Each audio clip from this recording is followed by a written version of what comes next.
When the final piano chords echoed through the packed auditorium and the silence erupted into thunderous applause, Helen Carter finally understood she'd reclaimed not just her voice, but her soul. 3 hours earlier, she was in the ladies' restroom of the accounting firm where she'd worked for 15 years, silently wiping away tears with scratchy toilet paper. The cracked mirror reflected a 42-year-old woman with graying hair pulled back in a messy bun, a yellowed white blouse stained under the arms, and red, tear-swollen eyes. Her hand trembled as she held her phone, still processing the message she'd received minutes before. "Helen, unfortunately, your application for the supervisor position has been rejected. We believe you lack the necessary leadership profile. Sincerely, Human Resources Department."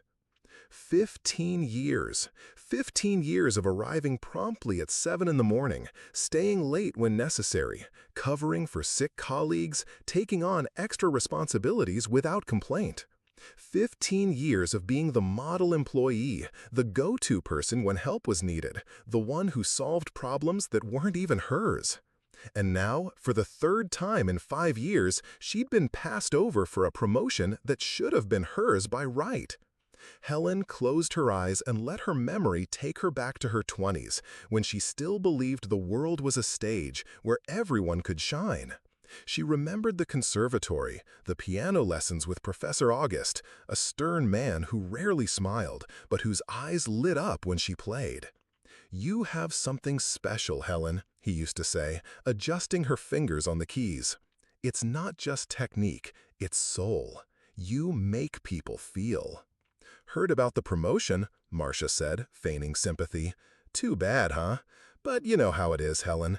They need someone more dynamic, younger. You're great at what you do, but leadership is a different ballgame." Helen felt something snap inside her. It wasn't just anger, it was the muffled scream of 20 years of conformity, of shelved dreams, of a life lived in shades of gray when it should have been a colorful symphony. "Marcia," she said, her voice stronger than she expected. "You're right, leadership is a different ballgame, and I just discovered what kind of leader I really am." Marcia frowned, confused. Helen walked past her without explanation, heading towards her desk with steps that seemed to echo a different rhythm. She grabbed her bag, shut down her computer, and headed to Mr. Rodriguez's office, the general manager. "I need to talk to you," Helen said, entering without knocking. Mr. Rodriguez, a man in his 50s with a prominent belly and advancing baldness, looked up from his documents with irritation. "Helen, I'm busy. If it's about the promotion—" "It's about my resignation," she interrupted. The ensuing silence was thick as fog. Mr. Rodriguez stared at her as if she'd spoken in a foreign language. "Your resignation? Helen, you've been here for 15 years. You're an exemplary employee, but—" "Thank you for making that clear," Helen replied, her voice carrying a serenity she didn't know she possessed. 15 years of being exemplary in the wrong place. 15 years of being good at something that doesn't fulfill me. She placed her company ID on the desk, along with her locker keys. "I'll be here until the end of the month to organize the transition. After that, I'll do what I should have done a long time ago." She left the office, leaving Mr. Rodriguez speechless. Her colleagues watched her with curiosity as she gathered her personal belongings from her desk. Marcia approached, still confused. "Helen, what are you going to do? You're 42. It's not easy to start over at your age." Helen stopped what she was doing and looked at Marcia with a smile she hadn't worn in years. "Marcia, you're right. It's not easy. But you know what's harder? Dying inside. Waking up every day to do something that means nothing to you. I forgot who I was, but it's not too late to remember." That night, Helen arrived home, a small, organized apartment where every object had its specific place, and went straight to the bedroom closet. In the back, behind blankets and winter clothes, was the shoebox she hadn't opened in almost 20 years. Her hands trembled as she lifted the lid, and the smell of old paper instantly transported her to the past. There were the yellowed sheet music, some handwritten by Professor August, others with her own annotations in the margins. Claire de Lune, Fur-Elise, Nocturne, Op. 9, No. 2. Each title was a door to memories she had locked away. At the bottom of the box, wrapped in a silk scarf that had belonged to her mother, was a faded photograph. Herself at 22, sitting at the conservatory piano, smiling with a confidence that seemed to belong to another person. Helen picked up the photo and held it to her chest, feeling warm tears stream down her face. They weren't tears of sadness, but of recognition. Like a reunion with an old friend you thought she'd lost forever. The next day, instead of going to work, Helen walked the streets of downtown looking for a music store. She found a small, cozy one with pianos of various sizes and ages. The owner, an elderly gentleman with white hair and a kind smile, greeted her with curiosity. "Can I help you?" "I need a piano," Helen said, her voice sounding strange to her own ears. "I don't have much money, but I need a piano." The man studied her for a moment, noticing something in her expression that Helen herself didn't yet fully understand. "Have you played for a long time?" "I played," she corrected, "for 20 years. "Ah," he said, with a knowing nod. "Then you know, the piano never forgets. Your hands might need to remember, but the music stays in the soul." He led her to an upright piano, used but well-maintained, with ivory keys worn by time and use. "This one has a history," he said, running his hand affectionately over the wood. "It belonged to a music teacher who gave lessons at home. She passed away last year, and the family couldn't keep it. It's looking for someone who will truly love it." Helen approached and, hesitantly, pressed a key. The sound that emerged was sweet and melancholic, like a sigh of relief. Without thinking, her fingers found a simple progression, a major chord that turned minor, then into a melody she didn't know she still remembered. "How much?" she asked, knowing she would buy the piano regardless of the price. "Normally I'd charge $3,000, the man said, "but I have a feeling you and this piano deserve each other. $2,000, and you can pay in installments." Helen nodded without hesitation.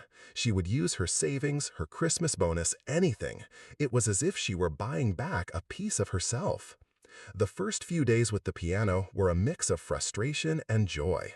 Her hands, accustomed to the computer keyboard, found the weight of the keys unfamiliar, the need for strength and delicacy at the same time. But slowly, like a language returning to memory, the music began to flow again. Helen woke up 2 hours earlier every day to practice before work. Her neighbors initially complained about the noise, but gradually they got used to it, and some even commented that they enjoyed listening to that beautiful music in the morning. It was during one of those mornings that she saw the advertisement in the local newspaper. "Pianist wanted for charity performance at the Municipal Theater. Experience required. Interested parties should contact." Helen cut out the ad and put it on the refrigerator, where she saw it every day. It was a distant possibility, a dream she didn't allow herself to fully dream. But the idea grew in her mind like a stubborn seed. 2 weeks later, on a Friday afternoon, she finally called the number in the ad. A professional female voice answered. "Hello, this is Helen Carter. I saw the ad about the pianist for the charity performance." "Yes, we're still looking. Do you have experience with performances?" Helen hesitated. 20 years ago, yes, but did that count as current experience? "I have a conservatory background and a lot of passion for music." "Perfect. Can you come for an audition on Monday at 2 o'clock? It's at the theater itself." Helen's heart beat so hard she was sure the woman on the other end of the line could hear it. "Of course, I'll be there." On Sunday night, Helen could barely sleep. She spent hours choosing what to wear, deciding what pieces to play, trying to control the anxiety that made her feel like a teenager going on a first date. On Monday, she asked for time off from work, something she'd never done in 15 years, and headed to the Municipal Theater. The building was imposing, with marble columns and staircases that seemed to lead directly to heaven. Helen stopped at the entrance, taking a deep breath, trying to absorb the magnitude of the moment. Inside, on the main stage, a grand piano gleamed under the theater lights. A few people were seated in the front rows: a stylish middle-aged woman, a young man with a clipboard, and another gentleman with glasses whom Helen recognized as a city music critic. "You must be Helen," said the stylish woman, approaching. "I'm Beatriz Moraes, the event coordinator. Thank you for coming." Helen shook her hand, trying to hide her nervousness. "The event is a charity performance to raise funds for a music school in underprivileged communities," Beatrice explained. "We need someone who plays not only with technique, but with heart, someone who makes people feel." The words echoed in Helen's mind like a past echo. Professor August had said exactly that more than 20 years ago. "You can play whatever you want," Beatrice said, gesturing towards the piano. "Feel free." Helen walked to the piano, her steps echoing in the empty theater. She sat on the bench and adjusted the height, her hands trembling slightly. She looked at the keys, so familiar, so daunting at the same time. For a moment, silence reigned. Helen closed her eyes and allowed herself to remember. She remembered her first performance before an audience, at 16, at the conservatory's year-end recital. She remembered the pride in her mother's eyes, Professor August's silent approval, the feeling of being exactly where she should be. Then she began to play. She chose Debussy's Clair de Lune, a piece that always deeply moved her. The first chords were hesitant, but as the music flowed, Helen felt something release within her. Her hands found their confidence, her fingers danced across the keys with a grace she thought she'd lost forever. The music filled the theater like water in an empty vase. Helen wasn't just playing, she was telling her story. Lost dreams, years of conformity, the pain of forgetting, and the joy of rediscovery. Each note carried emotion, each pause breathed life. When she finished, the ensuing silence was different from the previous one. It was heavy with emotion, laden with meaning. Helen opened her eyes and saw tears in Beatrice's eyes. "My God," the coordinator whispered, "how long has it been since you last played in public?" 20 years, Helen replied, her voice barely a whisper. 20 years? The music critic rose, incredulous. "You played like you never stopped." Beatrice approached the piano, still visibly moved. "Helen, you don't understand. We were looking for someone to play a few pieces during intermission. But you could be the main attraction. You could close the event." Helen felt the world spin around her. The main attraction? She, who had spent the last 20 years being invisible, just another exemplary employee without a face or voice? I don't know if I'm ready for this," she stammered. "You are," a familiar voice said from behind her. Helen turned and saw an elderly man, his hair completely white, walking towards the stage. It took a few seconds to recognize him, but when she did, her heart nearly stopped. "Professor August?" The old professor smiled, his eyes shining as she remembered from so many years ago. "Hello, Helen. I knew you'd come back." How are you here?" "Beatrice is my daughter-in-law," he explained, stepping onto the stage. "She told me about the audition, and when I heard your name, well, I had to come. I always knew you were special, Helen. I hoped that one day you would remember that too." Helen began to cry, not from sadness, but from a joy so deep it couldn't be contained in words. Professor August approached and placed his hand on her shoulder, just as he used to during lessons. "You know," he said softly, "I always told my students that music isn't about perfection. It's about truth. And what you just played was the purest truth I've heard in years." The performance was scheduled for the following month. Helen knew she would have to resign from accounting. There was no way to reconcile rehearsals and preparation with her office routine. But for the first time in 20 years, she didn't fear the future. She felt anticipation. The weeks that followed were a whirlwind of emotions. Helen practiced tirelessly, rediscovering pieces she had loved, exploring new compositions. Her hands, previously stiff from typing, regained their flexibility and expressiveness. But more than that, she felt she was recovering parts of herself that she had lost. The process wasn't without pain. There were days when frustration overwhelmed her, when she felt she couldn't recover all the lost time. There were nights when she cried, lamenting the 20 years she had wasted. But Professor August was always there, reminding her that every experience, even pain, could be transformed into music. "You didn't lose 20 years," he said in one of the private lessons he resumed giving her. You lived 20 years, and now you can transform all that experience into art. A week before the performance, Helen returned to the accounting firm to collect her belongings and say goodbye to her colleagues. The environment that once seemed safe and familiar now felt suffocating and small. Marcia intercepted her at the entrance. "Helen, are you sure about what you're doing? I mean, playing the piano is nice, but it's not a real career. What will you live on?" Helen looked at Marcia with a serenity that surprised her. "Marcia, you're right. It's not a real career. It's a real life. For 20 years, I had a career that paid me but didn't fulfill me. Now I'm going to have a life that fulfills me. The money, well, we'll figure it out." Mr. Rodriguez appeared from his office, still seeming to disbelieve the situation. "Helen, if you want to come back, the door is always open. You're an excellent employee." "Thank you, Mr. Rodriguez, but I was an excellent employee doing the wrong job. Now I'm going to be a pianist learning to do the right job." On the night of the performance, Helen arrived at the theater 2 hours before the scheduled time. She needed to familiarize herself with the piano, the acoustics, the energy of the place. Beatrice found her in the dressing room, nervous and radiant at the same time. "How do you feel?" she asked. "Terrified," Helen replied honestly, "and completely alive." The theater began to fill. Helen peeked through the curtains, watching people take their seats.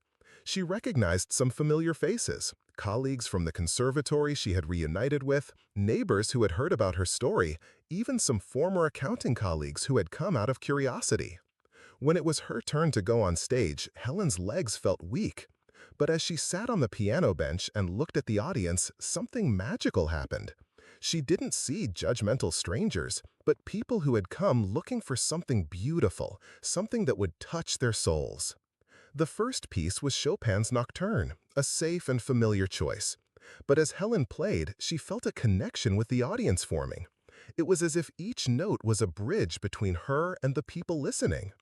The second piece was riskier, her own interpretation of John Lennon's Imagine, transformed into a delicate yet powerful classical piece. Helen had worked on it with Professor August, and it was a way of showing that music has no rigid boundaries. But it was in the third piece that the magic truly happened. Helen had composed her own piece, inspired by her journey of the past few months. She called it Reunion, and it was a musical conversation between the woman she had been and the woman she was becoming. The music began hesitantly, just as she herself had been at the start. Then it gained strength, found its rhythm, explored different tones and emotions. There were passages of melancholy for the years lost, bursts of joy at rediscovery, moments of uncertainty about the future, and finally, a resolution in a major chord that sounded like a promise of hope. During the performance, Helen saw people crying in the audience. She saw smiles, saw people leaning forward, completely absorbed in the music. She saw an elderly woman in the front row who reminded her of her mother, nodding in approval. And then, when the final chords echoed through the theater and faded into silence, Helen felt she had closed a chapter. Not just returned to music, but found a version of herself that was more complete, more authentic than anything she had been before. The applause was deafening. People stood up, clapped, shouted bravo. Helen rose and took a bow, tears of joy streaming down her face. She looked out at the audience and found Professor August, who watched her with paternal pride. But the most significant moment came later, when a young woman of about 20 approached her in the theater lobby. "Excuse me for bothering you," the girl said nervously. "My name is Carla. I study piano, but Well, my parents want me to stop. They say it's not practical, that I won't be able to make a living from music. After hearing you play today, you gave me hope. May I ask, is it ever too late to follow your dreams? Helen looked at the girl and saw herself 20 years ago, young, talented, but about to give up under external pressure. She put her hand on Carla's shoulder. "It's never too late," she said. "It took me 20 years to learn that. You don't need to take that long." 6 months later, Helen had become a regular presence on the city's music scene.